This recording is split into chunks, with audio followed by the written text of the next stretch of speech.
여러분 안녕하세요. 네, 정샘입니다. 오늘 디자인 임용고시 대비 9월 이론 정리 개강 첫날입니다. 첫날. 어느 분이 올까, 어느 분이 이 영상을 볼까 막 좀 기대하면서 밤잠을 설쳤어요. 정말로. 그리고 막 새벽부터 일어나가지고 뭐 이렇게 막 준비할 것도 없는데 괜히 막 이것 만들고 저것 만지고 막 그렇게 하고 그리고 오늘 출근했습니다. 직강도 좀 오셨고 아마 대다수가 인강을 들을 텐데요. 가티오가 너무 급작스럽게 났죠. 너무 이렇게 좀 늦게 갑자기 그거를 급작이라고 그러는데 그렇게 나서 우리가 모두가 다 좋은 일이긴 한데 멘붕 상태, 이걸 해야 되는 거라는 건가 이 말라는 건가 뭐 그런 상태들인 것 같아요. 그래서 다들 막 고민도 되고 막 조금 아직은 좀 안정적이지 않은 심리 상태인 것 같고, 그 다음에 우리가 좀 매년 뽑은 게 아니라 3년 만에 좀 처음 뽑은 거라서 그 사이에 공부를 그래도 꾸준히 했던 아주 극소수의 몇 명은 있지만 대다수가 손을 놔버렸단 말이에요. 뭐 이 상황에서 이거를 임용을 해야 되는 건가 하는 그런 고민도 있고 그런 것 같아요. 하지만 매사에 부정적으로 생각할 필요는 없고 여러분 곁에는 제가 있죠. 제가 있으니까 한번 부딪혀 봅시다. 한번 해봅시다. 지난번에 이제 설명의 영상 자료에서도 말씀드렸던 것처럼 우리가 일반적으로 가고 싶어 하는 10대 그룹 같은 경우 입사하고서 평균 근속하는 기간이 뭐 7년, 8년, 9년 이렇게밖에 안 되더라고요. 그러니까 그 좋은 대기업을 뭐 10년 이내에 퇴사하는 거죠. 그리고 이제 다른 직업을 가거나 관련된 중소기업을 가거나 자기 사업을 하거나 이렇게 되는데, 그걸로 보자면 임용은 정말 좋은 직업이고 꼭 해야 되는 직업인 것 같아요. 더더욱 우리는 이제 디자인이라고 하는, 혹은 공예라고 하는, 혹은 미술이라고 하는 예술적 DNA가 있어서 이거 안 하고 평생 살 수는 없거든요. 그렇게 할 수 있는 여건이 되는 게 바로 교직이에요. 본인이 작업을 안 해도 학생들에게 작업을 가르치면서 함께 프로젝트도 하고 또 전시도 보러 다니고 갔다 와서 또 그거를 또 감상문 발표하고 혹은 전시도 하고 같이, 그러한 일련의 프로젝트 과정을 통해서 자기 희열을 느낄 수 있는 게 우리 디자인과고 공예과고 미술과거든요.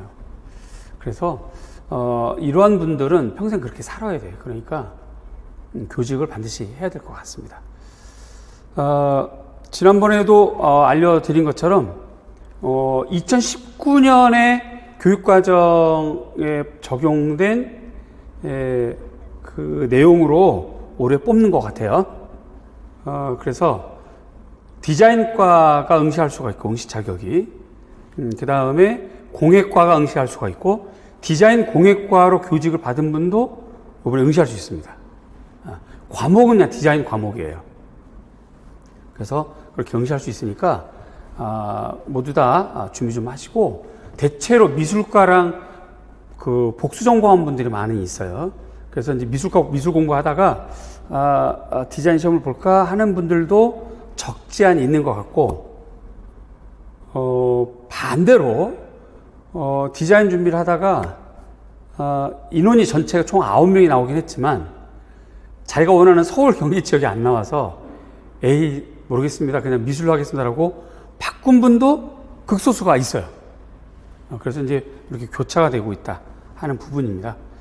그런 부분들이고요. 이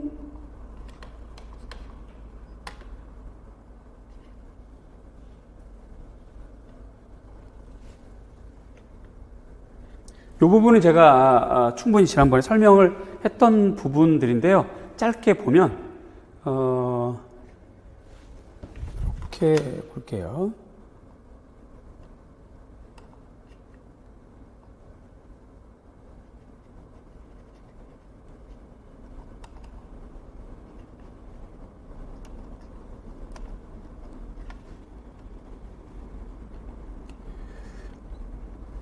요게 지금 9명이 나왔단 말이죠. 9명. 그런데 인천 2명, 대구가 굉장히 오래간만에 뽑은 거예요.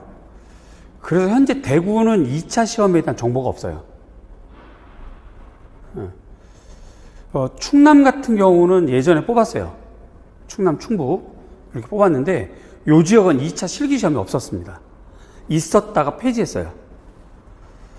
서울, 경기권은 2차 시험이 있었는데 주로 이제 수작업, 렌더링을 하게 하는 거하고 요거를 컴퓨터로 전환하는 거.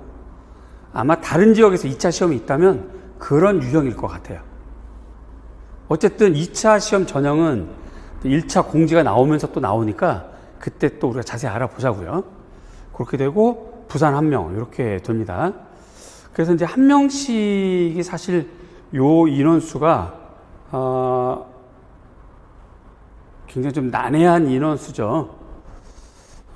이 1명이라는 것 부담 때문에 시험을 안 보는 사람도 많을 거예요. 결시생이 굉장히 많을 겁니다, 여기는. 그리고 제가 섣부른 얘기를 하면 곤란하겠는데 1명이 볼 수도 있고요. 2명이 볼 수도 있습니다. 이 지역은. 그렇게 됩니다. 이렇게 되고 응시 자격은 디자인과 공예과, 그 다음 디자인 공예과 이렇게 됩니다. 그런 거 좀 참고하시고요. 요건 설명회 했으니까 한 것들은 쭉 넘어가겠습니다. 그 27일 날 시험이니까 앞으로 딱 3달 가까이 남았어요. 그래서 많은 학생들이 저에게 질문하기를 선생님 3달 준비해서 될까요? 라고 하는데 저는 저를 좀 아는 분들은 분명히 아실 거예요. 이제 미술과나 혹은 디자인과에서 제 수업을 들었거나 저랑 그동안 계속 소통을 했던 분들은 저에 대해서 좀 아실 텐데 저는 이렇게 막 과대 포장하거나 뻥 하는 그런 성격이 못 돼요. 그래서 있는 그대로 말씀을 드리는데 디자인과 같은 경우 3달 준비해서 합격생 분명히 나옵니다. 요번에 9명 중에 3달 준비해서 합격한 사람 분명히 나옵니다. 일부는 몇 년 전부터 준비했던 분이 나올 거고 일부는 3달 준비한 사람 분명히 나옵니다. 왜 그러냐면 이제 그거 이제 차차 제가 말씀을 드릴 텐데 사실은 입장이 같아요. 아까도 말씀드렸지만 3년 동안 안 뽑았고 그 다음에 과목도 바뀌었고 그 다음에 가티오가 너무 늦게 발표가 됐어요. 그러니까 공부할 이 기회를 뺏어간 거지 사실은. 원래는 5월이나 6월, 예전에는 가티오가 6개월 전에 발표를 하거든요. 그렇게 된다면 6개월 정도면 충분히 공부해서 합격하는데 다 같이 공부할 수 있죠. 공부하려고 덤비는데 그렇지 못한 기간이에요. 그래서 아마 다들 주저하다가 세월 시간 다 보내고 시험 못 볼 거예요. 그렇게 본다면 의지력을 갖고 도전한 사람이 승리하는 거지. 그래서 저는 3개월 준비로 충분히 가능하다. 해볼 만하다라고 저는 생각합니다. 이건 분명히 갖고 있어야 됩니다. 한국사. 그런데 이따가도 좀 말씀드리겠지만 지금 현재 한국사 없는 분이 있어요. 한국사 없는 분은 그냥 일반적으로 말씀을 드려서 3달 준비하면 조금 어렵습니다. 한국사를 2주나 3주 걸리거든요. 조금 어려워요. 그런데 그럼에도 불구하고 우리 디자인 카페에 제가 상담글을 남길 때 요번에 꼭 합격하고 싶은 의지가 있나요? 그렇습니까? 그러면 해봅시다 라고 말씀을 드렸거든요. 몇몇 분한테. 여러 명이 그래요. 대신에 전략을 잘 짜야죠. 한국사 시험을 2주 안에 끝내는 걸로 하고, 그 다음에 그 2주 동안의 공부 분량을 정확하게 짜고, 나머지 시간을 정말 열심히 해서 그거를 이제 이렇게 메꾸는 형태로 가면 어렵진 않습니다. 불가능하진 않아요. 어쨌든 한국사 이거 있어야 되겠고, 교원작전 분명히 있고, 1차 교육학도 하셔야 되는데, 이제부터 디자인과는 교육학에 대한 욕심을 비우시고, 과락만 면하도록 하고, 과락에서 평균 점수가 15점이라면, 그러니까 합격 점수가 교육학 20점 만점인데, 대체로 합격 점수가 13점에서 16점이에요. 대체로 교육학이. 물론 매년 어렵게 나올 때와 쉽게 나올 때의 그 점수 차이가 있긴 하지만, 보통, 1차가 교육학이 20점인데 여기에서 9점에서 한 17점 정도 보고요. 여기 이제 평균 15점 요쪽이 일반적으로 쉬운 문제였을 경우 저 정도 점수를 받아요. 공부 좀 잘했던 사람의 합격 점수가 그래요. 그래서 미술과 같은 경우로 보면 11점을 받아도 합격한 사례가 작년에 있었어요. 13점도 있고요, 16점도 있고 그래요. 요렇게 다니는 거죠, 요렇게요. 작년에 그랬거든요. 잘 아시죠? 제가 미술과 임용도 하고 디자인과, 공예과 임용도 하고 있다는 거. 둘이 성향이 같고 내용이 같아요. 요즘은 그 미술과에서 물어보는 디자인 문제가 디자인과에서 물어보는 문제보다 더 어려워요. 근데 특성은 달라요. 미술과는 대체로 인지적인 거, 이렇게 이제 정의적인 것, 이런 것들을 좀 물어본다면, 같은 주제라도, 예를 들어서, 인포그래픽 그러면, 미술과 같은 경우는 인포그래픽의 정의를 물어본다면, 우리 디자인과는 인포그래픽의 기능적인 거, 제작적인 측면, 형식적인 측면, 효과적인 측면, 이런 걸 물어봐요. 그러니까 색깔이 좀 다르게 물어보죠. 그렇게 되는 건데, 어쨌든, 미술과가 요 정도 합격을 했어요. 그러면 우리 이제 디자인과는 전략을 세워서 교육과 같은 경우는 과락을 일단 면하고, 과락을 면하고, 여기에서 이렇게 많이 받을 생각 하시면 안 되고, 한 11점에서 13점 정도 전략을 세우셔야 됩니다. 이렇게요. 왜 그러냐면 교육학은 1점, 2점 올리는 게 굉장히 힘들어요. 시간이 많이 걸리고. 시간 투자한 거에 비해서 1, 2점 올리는 게 굉장히 어려워. 해보셔서 아시잖아요. 전공은 요거 하나 외우면 바로 2점 되거든요. 요거 하나 외우고 안 틀리면 바로 1점 돼요. 요 키워드만 쓰면 바로 0.5점 받을 수 있어요. 그래서 우리가 전략을 그렇게 세워야 됩니다. 지금은 교육학을 좀 마음을 비우고 전공에 올인하는 형태로 가시는 게 좋아요. 그렇게 하시고 그 다음에 1차 시험이 끝나면 바로 2차 개강을 할 겁니다. 2차 개강은 첫날은 전체 공개 OT로 해서 그 미술과랑 디자인과가 공통으로 들어야 할 내용들을 할 거고, 그 다음부터는 디자인과만 별도로 날짜 잡아서 진행을 할 겁니다. 선착순 접수를 해서 할 거예요. 왜 그러냐면 1인당 저랑 1대1로 30분씩 만날 거거든요. 그럼 아침 9시에서 9시 반, 10시 이렇게. 그래서 딱 한 명만 저랑 만나서 그 사이에 계속 수업 실현, 수업 지도안 뭐 이렇게 진행을 할 거니까 그걸 원하는 시간대가 있잖아요. 여러분들 각자가. 그래서 그거는 이제 선착순으로 접수하는 걸로 하고, 그 다음에 제 수업을 들었던 학생들을 우선 티오로 만들어 놓겠습니다. 이제 제 수업 듣지 않은 학생들까지 그동안 가르쳤는데, 그랬더니 우리 학생들이 손해를 보는 거예요. 제 2차 수업을 들으면 2차 점수가 굉장히 좋거든요. 그건 뭐 다 아실 거예요. 이렇게 다 입소문들이라서 다 아실 거고. 그래서 학생들이 막 건의와 항의가 많았어요. 내 수업 듣지, 1년 내내 안 듣다가 2차만 쏠랑 내 수업 듣고 합격하는 사례가 있는데, 그러면 교수님 학생들 손해보는 거 아니냐. 올해는 제발 그렇게 하지 말아달라고 그런 건의가 있어서 생각해보니까 그 말이 맞는 것 같아요. 그래서 일단 내 수업을 들은 학생들을 중심으로 2차 접수를 받고 바로 개강을 할 겁니다. 그렇게 되면 수업 실현하고 지도안, 아직 지도안 지역이 충남도 지도안 있을 거예요. 물론 이제 요거를 이제 그 2차 TO 공지가 나오면서 정확하게 나올 텐데, 그런 것들을 확인해서 지도하겠습니다. 그 다음에 아까도 얘기했지만 실기 있는 지역과 없는 지역 구분해서 진행할 거고요. 이런 거 이제 설명해 tes던 거니까 쭉 그냥 넘어가겠습니다. 그리고 조금 이따 말씀드리겠지만, 현재 우리가 이제 9월이 이제 이론 수업이고요. 10월, 그 다음에 11월에 문제풀이하고 모의고사. 이렇게 되는 건데, 얘네들은 실제로 시험을 보는 거잖아요. 그래서 시험을 보고 채점을 받거나 첨삭을 받는 게 꼭 필요해. 그런 경험이. 그리고 이제 그 작년하고 올해 제가 그 채점과 첨삭 그 시스템을 좀 바꿔서 그 적용을 했더니 학생들에게 도움이 좀 많이 되고 학생들이 굉장히 좋아하는 것 같아요. 그래서 그러한 채점 시스템과 그 첨삭 시스템을 디자인과도 한번 좀 경험을 하고 그렇게 했을 때 자기 걸 좀 개선하고 고치게 되거든요. 그래서 지금 우리가 오늘 수요일인데 10월 11월 달 강의는 일요일 오후에 하겠습니다. 이거는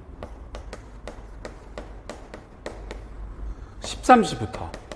그러면 오전에 이제 교회 갔다 오실 분, 사찰 갔다 오실 분 갔다 오시고, 그 다음에 혹시 기간제 하시는 분들 한 번이라도 와서 실제 시험처럼 보고 첨삭 한번 받을 수 있도록 하려면 일요일이 좋을 것 같아요. 우리 인강생들, 특히 인강을 듣고 있는, 이 강의 인강 듣고 있는 기간제 선생님이거나 아니면 기간제가 아니라 다른 직업을 갖고 있는 분들은 이렇게 이제 시험을 한번 봐보고 싶은데, 시험 분위기를 느껴보고 싶은데, 그런 경험할 수 있는 기회가 없잖아요. 평일은. 그래서, 일요일로 이렇게 바꾸기로 했습니다. 10월부터는. 그리고 이제 지방에서 만약에 오시는 분들 고려해서 아침 9시 반부터는 너무 빠르고, 그래서 이제 차분하게 13시부터 이렇게 해서, 진행을 할 거예요. 그거 조금 더 다시 한번 말씀드리겠고요. 그 다음에 자, 오늘 진도가 조금 더 다른 걸 보여야겠지만, 여기 이제 교과교육학.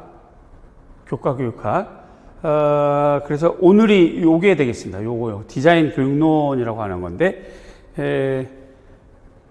교과교육학에서, 교육과정, 내용체계 변천, 편성과 운영, NCS 교육과정 3문제, NCS 3문제, 교사학습 지도법의 3문제, 평가의 3문제, 교과 교육론의 3문제, 요거 옛날 같으면 논술급이에요. 근데 이제 논술이 없어졌으니까 서술형으로 나오겠죠. 그래서 오늘 배우는 거에서 5문제 나옵니다.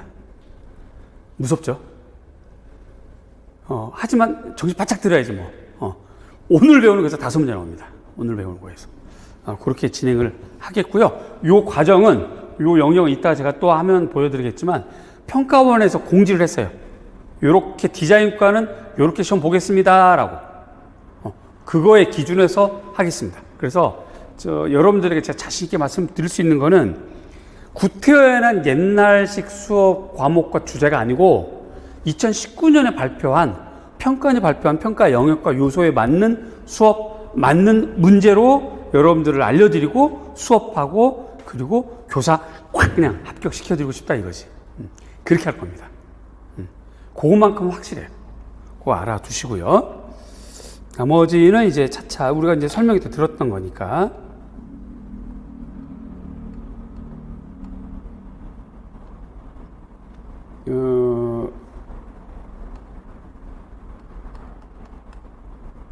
네, 요건 이제 내리고.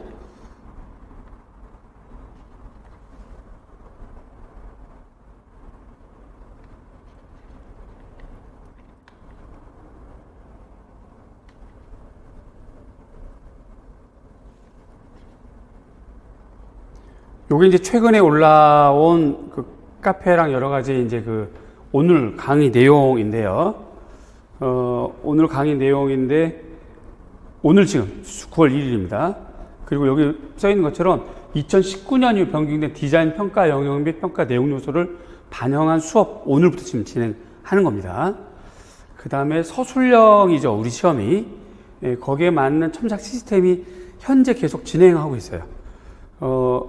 그냥 미술과 학생들에게 물어보시면 알아요. 노량진에서 첨삭은 정샘입니다. 여러분들에게 자랑할 만큼이에요. 그냥 교만하겠다는 게 아니라 효과가 좋았거든요. 효과가 굉장히 좋았어요. 예를 들어서 이렇습니다. 코로나가 작년부터 있었잖아요. 작년 코로나, 올해 코로나인데, 작년 코로나 시절에 초수생들이 공부가 안 됐죠. 학원에 못 오고 이러니까. 공부 방법도 잘 안 잡히고. 그래서 성적이 안 좋았고, 전반적으로 역대 임용 준비생들의 평균 점수에 비하면 작년에 공부했던, 응시했던 학생들의 평균 점수가 굉장히 낮았어요. 코로나 때문에 어쩔 수 없었던 거죠. 자, 그런데 올해도 코로나인데 올해는 점수가 굉장히 높아요. 초수생들이 막 내 문제에 막 40점, 50점 맞아요. 굉장히 높아요. 왜 이런 일이 생겼나라고 이제 우리 직원들하고 저랑 또 조교 선생님이랑 또 여러 명하고도 의논도 해보고 분석을 해봤는데 여러 가지 요소가 있었습니다. 올해는 일단 제가 줌 화상을 통해서 학생들하고 매주 수업 체크를 하고 학습 체크를 하고 지도를 해왔어요.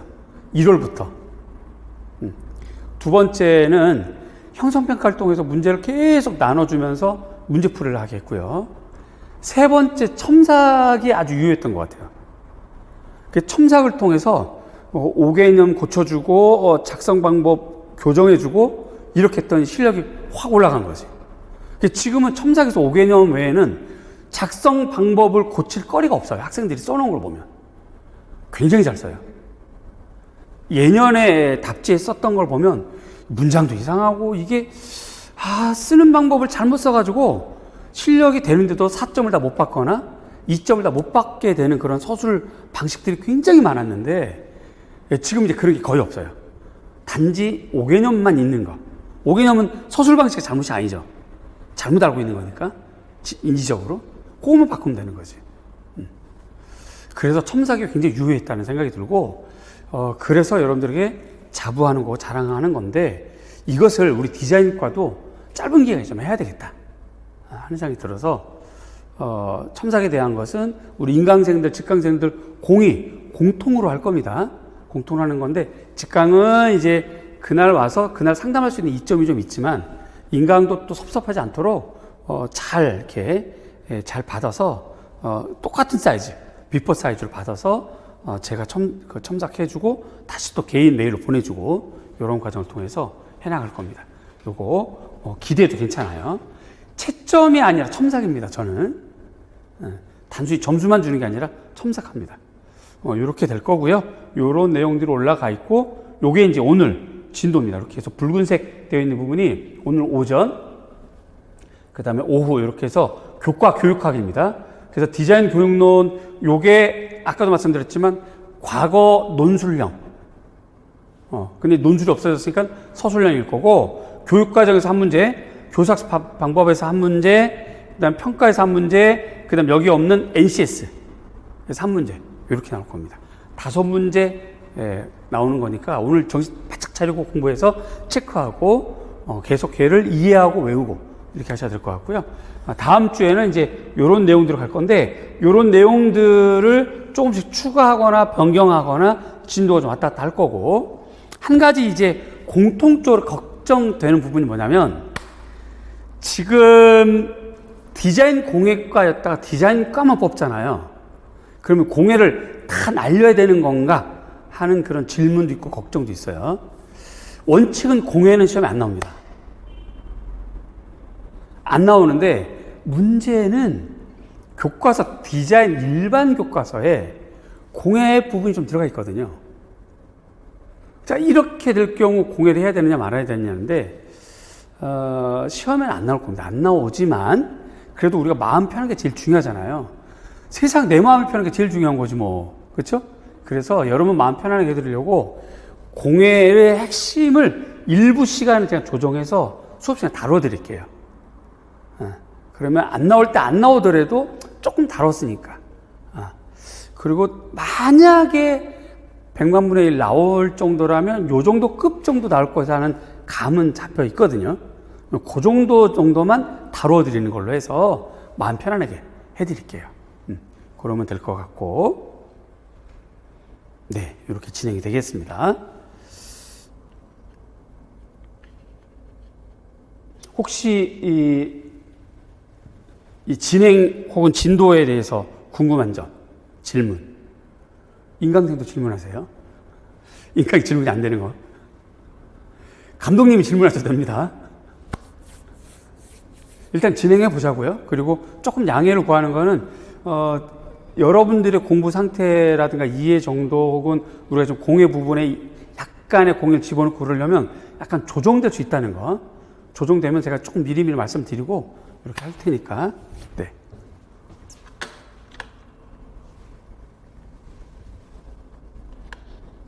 자, 오늘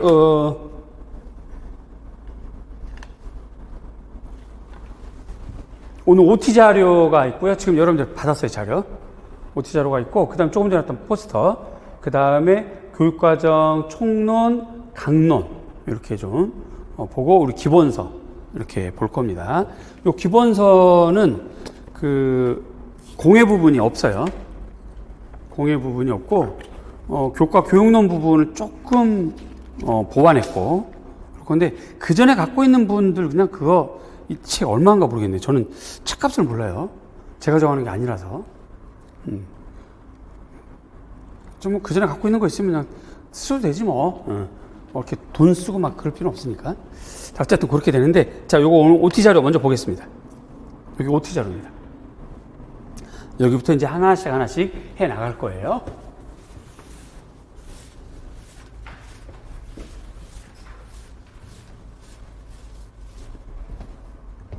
자, 준비됐나요? 출발합니다. 별거 없이 이렇게 빈칸 돼 있어요. 판서를 하고 여러분들은 여기다가 자기 나름대로 메모를 하라, 이런 말씀이에요. 자, 먼저 시작입니다. 저는 이름이 정샘입니다. 이름이 외자예요, 외자. 외자예요. 그래서 우리 저 경상, 부산, 대구, 경북권에서 정쌤! 보통 이렇게 하게 되는데, 그냥 정 선생님 하시면 됩니다, 그냥. 정샘샘 하면 좀 발음도 이상해지고, 야, 샘 하기는 또, 어쨌든 그래도 선생인데, 그죠? 그러니까 좀, 그냥 정 선생님 편안하게 이렇게 하시면 되겠고, 정샘입니다. 노량진에서 유일하게 2과목 강의하는 선생입니다. 미술 과목하고, 그 다음에 디자인, 공예, 이렇게 되겠고요. 디자인 같은 경우는 디자인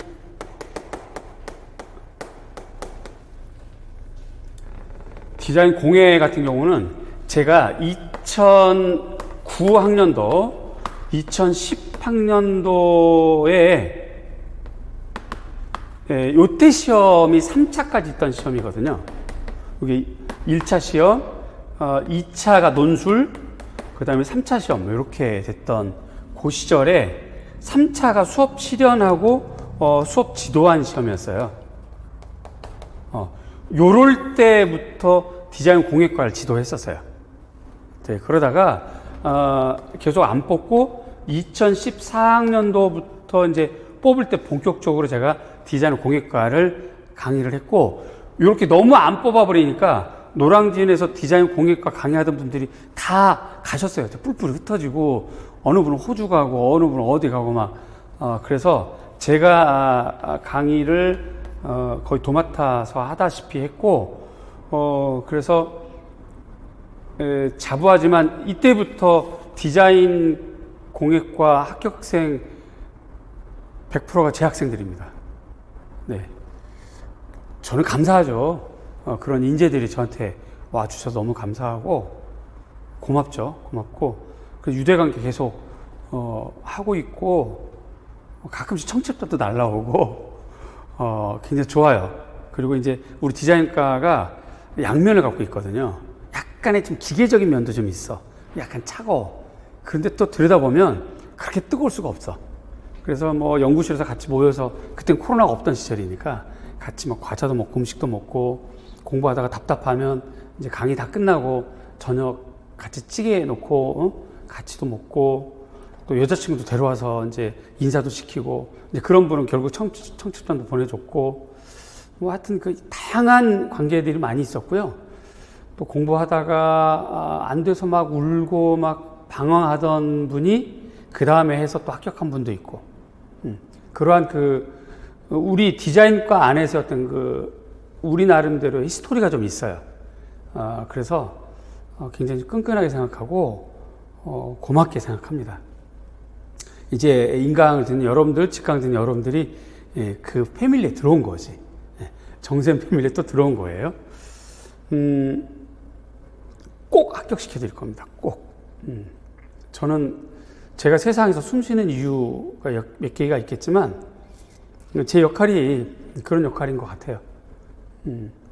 저는 다른 건 잘 못하고 미술이랑 디자인 쪽에서 시험 문제 어떤 게 나올 것 같다 하는 그런 그 촉은 굉장히 좋아요. 그건 미술과 학생들한테 물어보시면 아실 겁니다. 희한하게 그런 건 잘해요. 그런 거를 선한 용도로 이용을 해서 여러분들이 합격하도록 도움이 되는 역할을 하겠습니다. 자, 그냥 정 선생님 부르시고요. 그냥 선생님 부르시면 됩니다. 그리고 디자인 공예과를 이미 시작했었다 하는 거. 자, 그래서 요 시작은 이렇게 됐고요. 그 다음에 공부법, 요거 이제 보겠습니다. 요것이 지금 우리가 아까운 시간 같은 이런 걸 뭐 하시냐라고 하는 생각하실 분도 있겠지만, 단 한 명이라도 지금 여기에 막 목마르고 갈급한 분 있을 거예요. 그거 생각하셔서, 조금만 요거 좀 우리가 OT 개념이니까 잘 좀 보고 갔으면 좋겠습니다. 자, 여기는 이제 제 설명을 듣고 자기 나름대로 메모를 하시면 됩니다. 그리고 나서 나중에 상담할 때 이걸 가지고 오시면, 제가 또 이제 말씀드릴 거예요. 공부 방법의 왕도 딱 정해진 가장 좋은 방법 왕도는 없습니다. 제일 좋은 왕도는 자기한테 맞는 방법이에요. 자기한테 맞는 방법. 그런데 그동안 공부를 안 해가지고 맞는 방법이 뭔지 몰라. 그럼 어떻게 하는데? 그러면 매일 하면서 바꾸시면 돼요. 자, 외워야 돼. 그랬더니 이 포스트잇 같은 조그마한 메모지에 막 써가면서 외웠더니 외워져. 그럼 그렇게 하세요. 그게 자기한테 제일 좋은 방법이야. 하다 보니까 지겨워졌어. 안 외워져. 그럼 이거 이제 자기한테 좋은 방법 아닌 거지. 그럼 종이를 바꾸거나 벽에다 써보거나 눈으로만 보거나 하여튼 방법을 바꾸시는 거예요. 공부 방법은 주제마다 공부 방법이 달라야 돼요. 요일마다 달라야 됩니다. 시각 디자인 공부하는 방법하고 제품 디자인 공부하는 방법이 달라야죠. 그죠? 제품 디자인에서 재료가 나오잖아요. 디자인 재료가. 그지? 그럼 플라스틱에 대해서 외울 때 글자로 외우는 것보다 옆에 플라스틱 만지면서 플라스틱 이렇게, 이게 그건가? 하고 이렇게 외우는 방법. 시각 디자인은 다르죠. 이미지를 보면서 외우는 거. 공부 방법이 달라야 돼요. 아주 디테일하게 공부 방법이 달라야 돼요. 그래서 정해진 왕도는 없고 자기한테 맞는 방법이 제일 좋다. 구체적으로 보자면 영역별로 주제별로 공부 방법 달리해라. 그렇게 하시고 이렇게 해서 여러분들이 자기한테 맞는 방법을 두세 개 찾아오세요. 선생님 저는 지난 월요일날 웬일인지 잘 외워지더라고요. 어떻게 했는데? 라고 물어보면 저 여기다 적어봤어요 라고 그런 거를 좀 적어오세요. 인강생들은 요걸 적어서 그 스캔을 떠놓고 저랑 화상통화를 하거나 아니면 그냥 일반 전화를 하거나 해서 상담할 수 있습니다. 잘 외워지는 방법을 두세 개 찾아놓으세요. 공부를 했더니 이거 잘 외워지던데? 찾아놓으세요. 집에 채찍을 걸어놨더니 잘 외워지더라. 그것도 괜찮습니다. 그것도 자기한테 맞는 방법이에요. 아주 정반대로 여행 가고 싶은 여행지 예쁜 사진을 노트북에 올려놓고 했더니 잘 외워지더라. 그것도 잘 외워지는 방법이에요. 그렇게 구체적으로 자기한테 잘 외워지는 방법 2가지 이상 찾아놓고 메모해 놓으세요. 그리고 저한테 얘기해 주세요.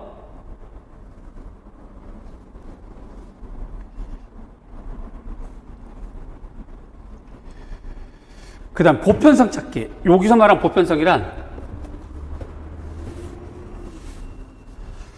현재가 이제 9월이잖아요. 9월부터 11월이면 일반적으로 여러분이 아시겠지만 일반적으로 교육학을 20% 정도 시간 투자합니다. 학생들이. 전공을 80% 정도 시간 투자합니다. 근데 이건 일반적인 사항이지. 그러니까 1월부터 교육학을 꾸준히 해왔던 학생들, 전공도 꾸준히 해왔던 학생들. 그러니까 1월부터 보통 하게 되면 1월 달부터 쭉 하게 될 경우 교육학이 보통 2일에서 3일 정도 하고 나머지가 이제 전공을 나머지 한 3일 정도 하루 정도 쉬고 이렇게 해오거든요. 비중이 많죠. 그렇게 보자면, 그지? 근데 이 비중을 점점 줄여서 결국 20%까지 줄이는 게 9월부터 보통 이렇게 되거든요. 자, 어쨌든 이건 일반적인 거야. 일반적인 거. 하지만 우리는 지금 3개월 만에 승부를 걸어야 되기 때문에 아까도 말씀드렸지만 교육학에 대한 전략을 꽈락은 면하고 고득점은 피하고 기본 점수를 받자. 목표 점수 11에서 13점 정도 잡자.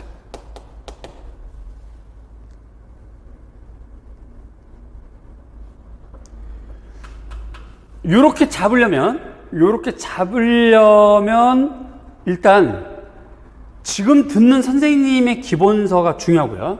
1번 교육학 선생님, 강사 선생님의 기본서가 중요하고, 두 번째 필요한 게 뭐냐면 요분 거 기본서이든 다른 선생님 기본서이든 제일 얇은 거 찾으세요. 요약집도 좋습니다. 요약집도 좋고요. 기본서를 쫙 훑어서 제일 얇은 걸 찾으세요. 얇은 걸 찾아서 계속 훑어나가는 거예요.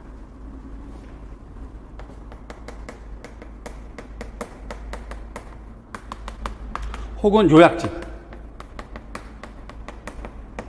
얇은 걸 찾았더니 현재 자기가 듣고 있는 선생님 책이야. 그럼 더 좋고, 아쉽게도 자기가 듣고 있는 선생님 기본서는 너무 두꺼워. 근데 이 수업을 계속 듣더라도 그러면 빠르게 여러 번 훑을 수 있는 요약집 어디 없나 찾아보세요. 있습니다. 여기 노량진에. 그거 찾아서 공부하는 걸로 하고 이렇게 가는 걸로 하고 나머지 전공 하는 것이 보편성입니다.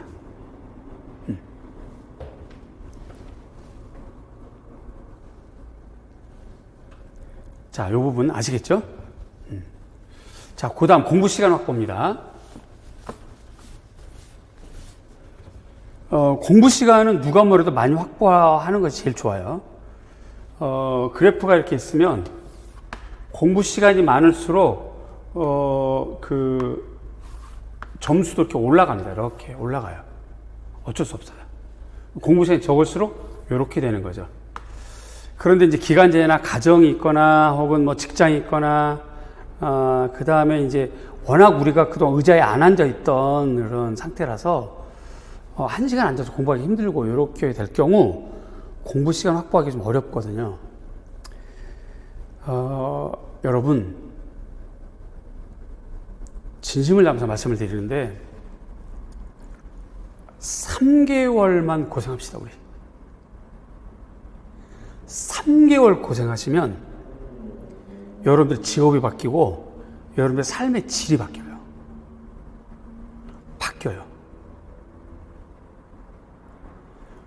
무슨 수단과 방법을 써서라도 의자에 앉으세요. 그리고 입 닥치고 외워야 돼.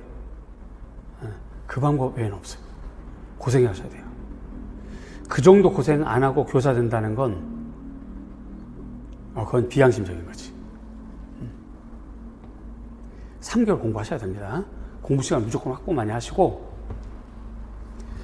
그 다음에 네 번째,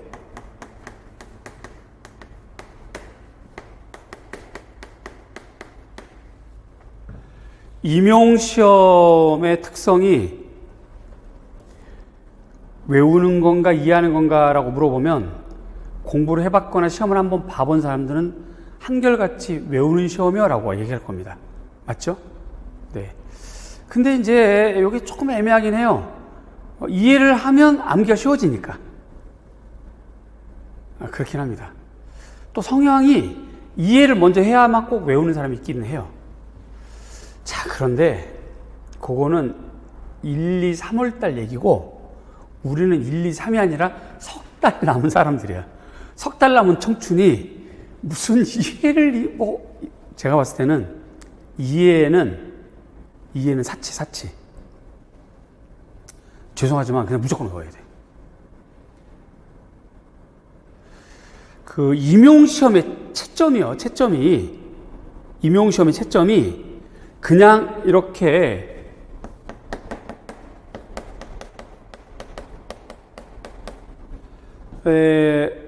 그냥 인정 채점 안 줍니다.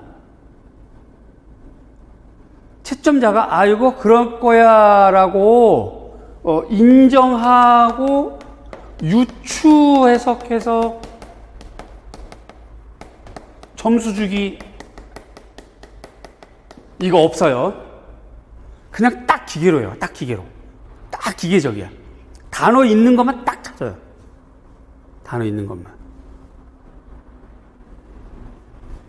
이거 안 됩니다, 이거. 딱 매뉴얼대로 채점을 해요. 딱 키워드 보고. 그래서 키워드 채점이라고 그러죠. 이런 상태인데 이해를 해서 그냥 두리뭉실하게 쓰면 점수 없어요. 무슨 말인지 이해는 안 했는데 그냥 키워드가 딱딱딱딱 들어가면 세 줄을 썼는데도 4점을 받는 사람이 있어요. 공부를 많이 해가지고 막 이해를 많이 하고 있어. 그래서 이 사람은 막 빽빽하게 8줄 썼는데 동그라미가 서너 개 합치면 2점, 4점 이렇게밖에 안 돼. 첨삭 받아보시면 알아요. 정말 어느 분은 어이없어. 그냥 딱 2줄 반 썼는데 다 키워드야. 문장도 딱딱 끊어지고. 어떻게 근데 키워드가 다 있는 걸 점수 다 줘야지. 그게 임용시험 채점이에요.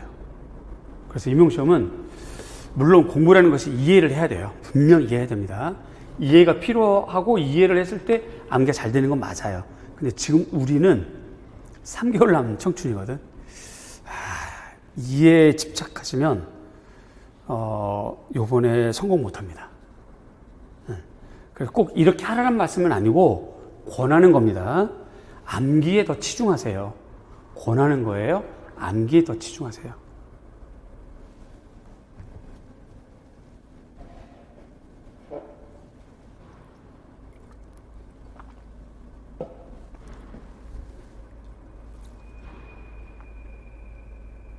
자, 그 다음에 요 부분은 본인이 공부를 하시다가 자기 스타일, 나는 이해가 안 되면 더 어려워지는데 하는 것이 그것도 좀 메모했다가 상담을 할 때, 혹은 전화 상담을 할 때, 인강생, 직강생, 면대면 상담을 할 때, 고를 때 참고하겠습니다. 좀 적어보시고, 요건 공부하면서 한 일주일 동안 공부하시면서 요거 좀 작성한 거는 우리가 한 일주일 정도 소요되고, 2, 3일 후부터 일주일, 다음 주 이내까지만 저랑 통화하거나 면대면 혹은 비대면 이렇게 해서 상담하고 그렇게 진행을 하겠습니다. 그 다음에 자료 정리. 몇몇 분은 2019년, 2020년 강의를 들은 분들이 있더라고요. 디자인 과목을. 그래서 미리 또 준비한 분들도 있어요. 그런 분들은 스터디도 구성도 하고 또 NCS 자료도 모으고 기타 또 문제도 만들고 기타 자기들이 생각했던 중요한 자료 모으고 막 많이 굉장히 열심히 한 것 같아요. 훌륭하죠? 좋아요. 자, 그거는 여기까지. 앞으로 남은 3개월 동안 계속 자료를 모을 거냐? 이 생각을 하셔야 돼요. 이 자료의 역할이 뭐냐? 합격하기 위한 자료인 건가? 보여주기 위한 자료인 건가? 남을 보여주기 위한 자료라면 지금부터 만들지 마세요. 합격하기 위한 자료라면 뭐 만들어도 됩니다. 문제 만드는 거 저는 권하고 싶지 않아요. 여러분들 만드는 문제 그대로 안 나옵니다. 그 다음에 여러분들 만드는 문제 수준이 임용 수준하고는 조금 다를 거예요. 그런 형태의 공부는 좀 시간이 조금 아깝다는 생각이 들 것 같고요. 그냥 주제별로 외우는 게 제일 좋아요. 주제별로 외우는 것, 주제별 자료를 모아서 들고 다니면서 외우는 것, 그런 용도의 자료라면 괜찮습니다. 그런데 예쁘게 붙이고 막 이렇게 막 이렇게 하는 거는 시간이 아깝다 하는 생각 들어요. 어쨌든 이것도 권하는 거예요. 이렇게 하라는 얘기가 아니라 권하는 거니까 생각해 보시고 본질적인 거냐 비본질적인 거냐 해서 딱 선택하셔야 돼요. 자료가 정말 합격을 위한 수단적인 거냐? 그럼 그렇게 하시는데, 그렇게 출발했는데 어느덧 자기는 이게 뿌듯해. 자료를 보면 뿌듯해. 남한테 살짝 보여주고 싶고, 괜히 자료 지금 얘기 안 했는데, 스터디 자리에서 탁 그냥 올려놓고 싶고, 막 이런 마음이 생겨. 그럼 이미 비본질적인 것으로 전환된 거예요. 그러면 그 자료 만들면 안 됩니다. 자료라고 하는 애가요, 묘하게 나 이거 공부했어 라고 착각을 하게 만들어요. 뿌듯하거든요. 난 이거 공부했어 라고 자기는 기억이 나거든요. 하지만 그 문제 주면 못 써요. 근데 자료가 없어. 선생님이 중요하다고 했어. 몇 번 강조했어. 그래서 막 외웠어. 그 문제 주면 그건 써요. 근데 자기가 막 자료 오리고 다 풀칠하고 또 현관펜 칠하고 또 문제 만들어서 막 스터디에서 스터디 오링 막 붙이고 뿌듯해. 이거는 못 써요. 문제 주면. 그 생각하셔야 됩니다. 자료의 용도가 본질적으로 무엇이냐 생각하셔서 이제 석 달 남은 사이에 자료를 계속 모을 거냐 아닐 거냐에 대해서는 판단하시고, 저 자료도 종류가 많죠. 프린트물, 이런 프린트물, 혹은 문제, 혹은 도판, 혹은 한 요 정도 이렇게 손바닥 정도 되는 왜 단어장 같은 거 있잖아요. 거기에 자기가 안 외워지는 것만 모아서 이렇게 정답이랑 문제를 모아놓은 거, 링으로 되어 있는 거, 그것도 자료죠. 암기장, 단어장이라고 하는 거, 이런 것들 여러 종류가 있어요. 단어장은. 저는 그거는 적극 추천합니다.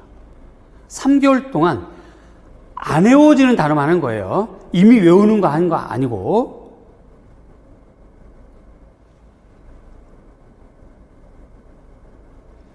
그것도 만들 때 주의점. 문제랑 정답이 한 면에 있을 때는 안 외워집니다. 외우는 걸로 착각이 들어요. 문제 앞면, 넘겼을 때 답 뒷면. 이렇게 해야 돼요.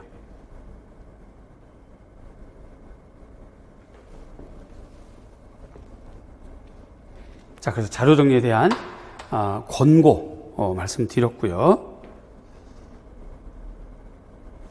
자, 그 다음에 이제 개별 상태. 여기가 중요하죠.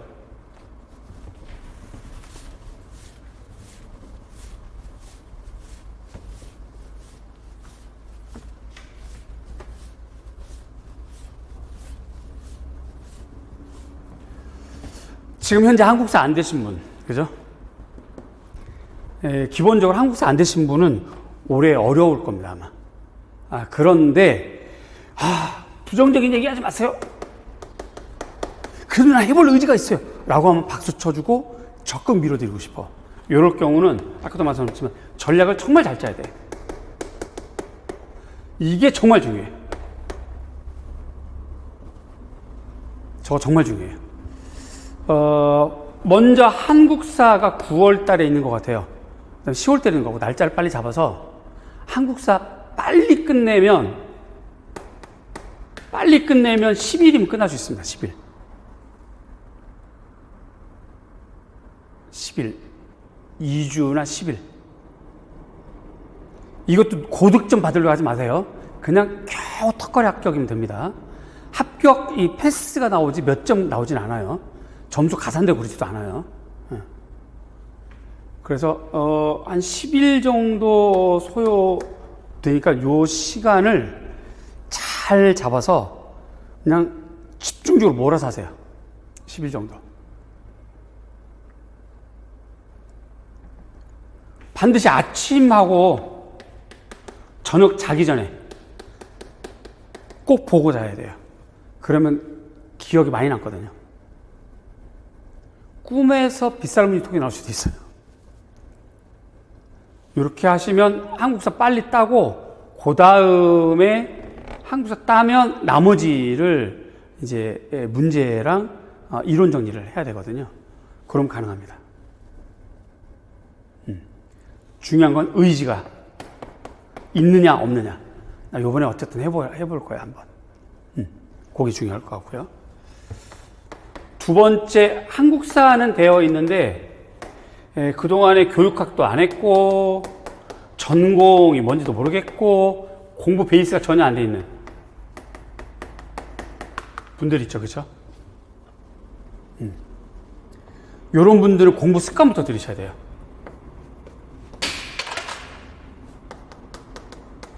일단 의자에 앉아야 돼. 먼저 의자에 앉아. 의자에 앉고,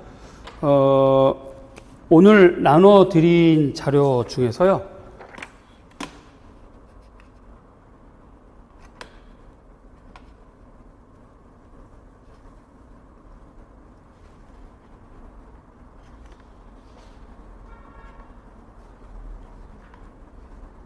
요 주간학습 계획표가 있습니다. 요걸 꼭 쓰란 얘기는 아니고 요거와 비슷하게 만드시면 돼요. 요렇게 되어 있는 거죠. 이렇게요. 이렇게 되어 있는 거, 이렇게 되어 있는 거.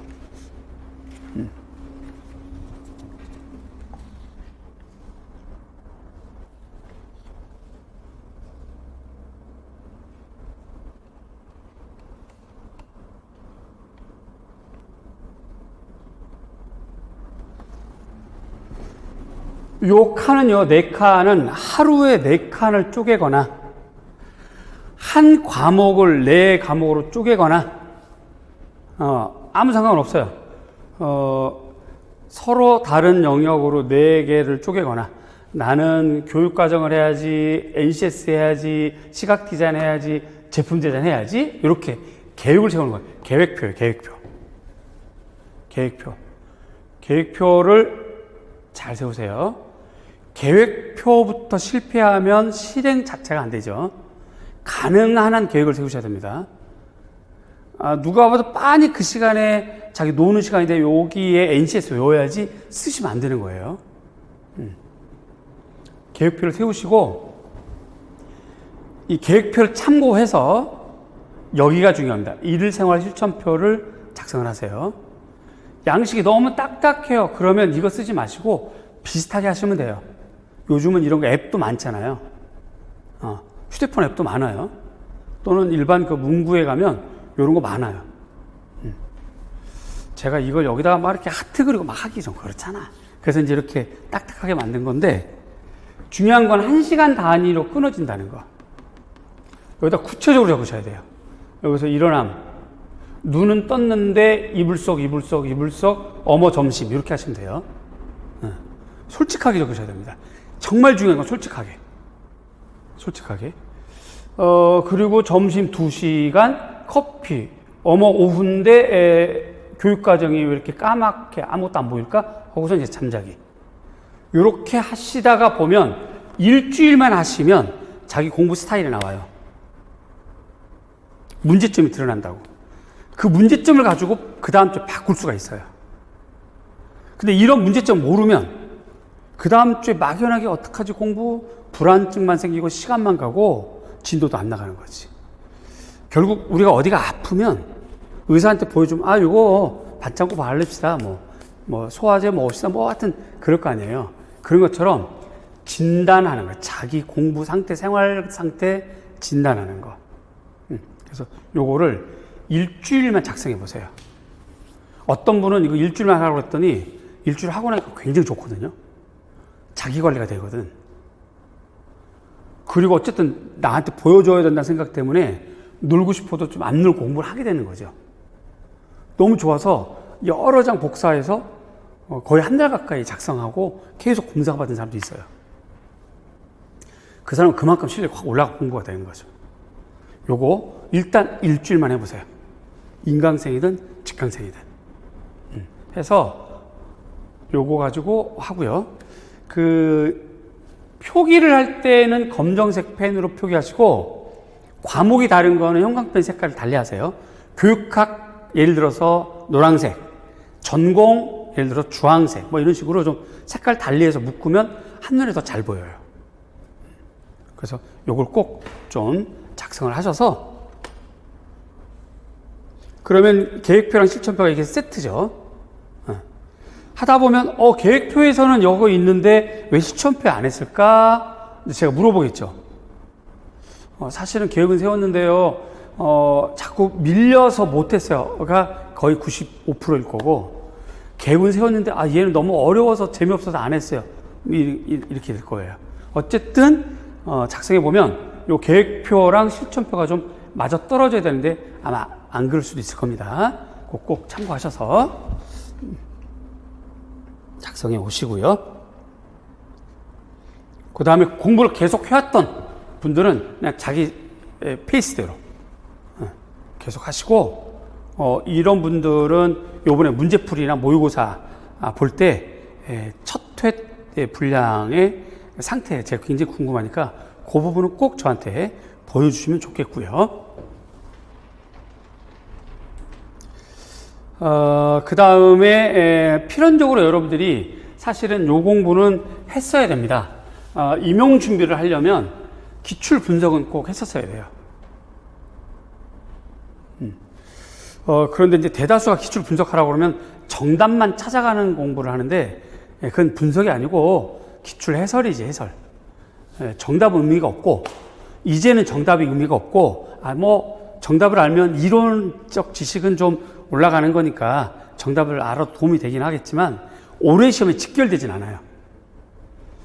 어떤 영역에 어떤 문제가 나왔고, 어떤 난이도로 물어봤는지를 분석하셔야 돼요. 그래서 오늘 가셔서 평가원에 가시면 2014학년도부터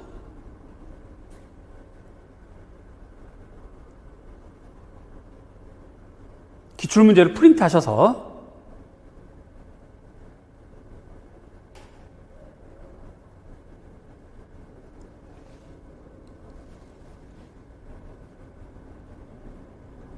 그걸 이제 영역별로 좀 구분해 보세요.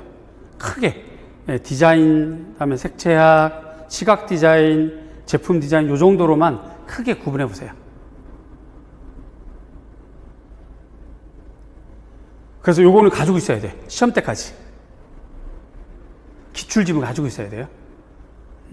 그 기출을 보면서 시각 디자인에서 요런 게 나왔고 요렇게 어렵게 물어봤네 라면 걔가 바로 운전할 때 내비 역할을 하는 애거든. 기출 분석하는 요령을 제가 개별 지도로 알려드릴 테니까, 여러분들이 기출 분석했다고 하는데 그거는 제대로 된 기출 분석이 아니고, 그걸 통해서 확산해야 되는데, 제가 2019년도 기출 분석 확산한 강의가 있긴 해요. 그게 최종이죠. 그 이후에 시험이 없었으니까. 그 이후에 디자인 시험이 없었으니까 최종본이란 말이죠. 그 강의가 있긴 한데, 또 이제 새삼 또 강의를 듣자니 수강료 경제적으로 좀 그렇고 하니까 여러분들이 스스로 할 수 있도록 자기 주도적으로 할 수 있도록 제가 알려드릴 테니까 프린트 하셔서 좀 준비를 좀 하셔야 되고요. 그럼에도 불구하고 자기는 답답하다 그러면 지나간 강의지만 그게 최종 거니까 한번 확인해 보시는 것도 괜찮고, 그 다음 두 번째 교과서 공부는 좀 필요한데요. 특히 디자인 일반 교과서는 보셔야 돼요. 출판사 아무거나 상관없어요. 학생용 교과서, 디자인 일반 교과서.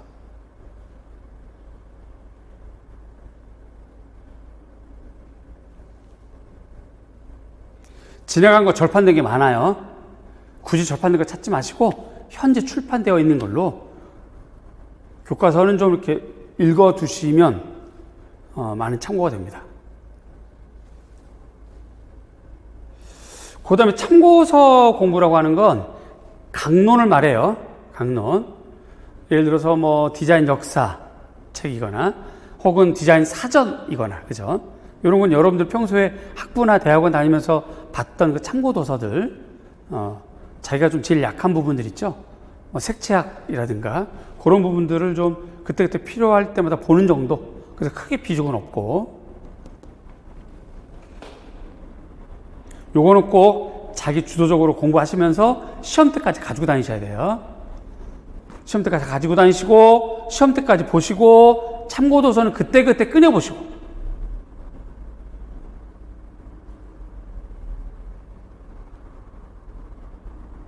자, 마지막 10월과 11월 문풀과 모의고사는 대원칙이 있습니다. 첫 번째, 일단 시험장 분위기가 있는 곳에서 한 번은 시험을 봐요. 자기 집에서 푸는 거랑 이렇게 좀 공개된 자리에서 보는 건 다르니까 한 번쯤은 그렇게 좀 봤으면 좋겠다 하는 것. 두 번째, 한 번쯤은 저한테 첨삭과 피드백을 받아서 서술에 문제점 없는지 꼭 확인하는 게 좋겠다.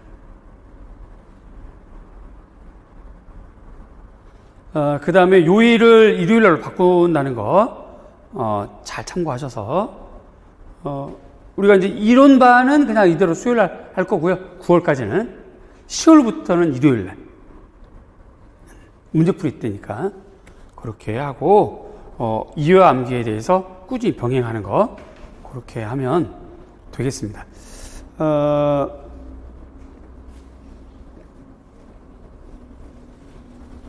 성실하게 수업 준비를 해서 여러분 합격하도록 할 거고, 그동안 또, 우리 디자인과는 한동안 우리 학생들 세상이었으니까 앞으로도 그럴 겁니다. 잘 안내를 해서 합격할 수 있도록 해드릴 테니까 함께 잘 한번 작품을 만들어 보자고요. 제일 중요한 건 의지, 하고자 하는 의지, 긍정의 마인드, 재미있게. 그렇게 하시면 되겠고, 꼭 필요한 것만 쏙쏙 알려드릴 거예요. 너절너절한 것까지 다 하진 않을 겁니다. 그렇게 하겠습니다. 자, 1시간 강의했고요. 잠깐 쉬었다가 본 수업 들어가겠습니다. 잠깐 쉬었다.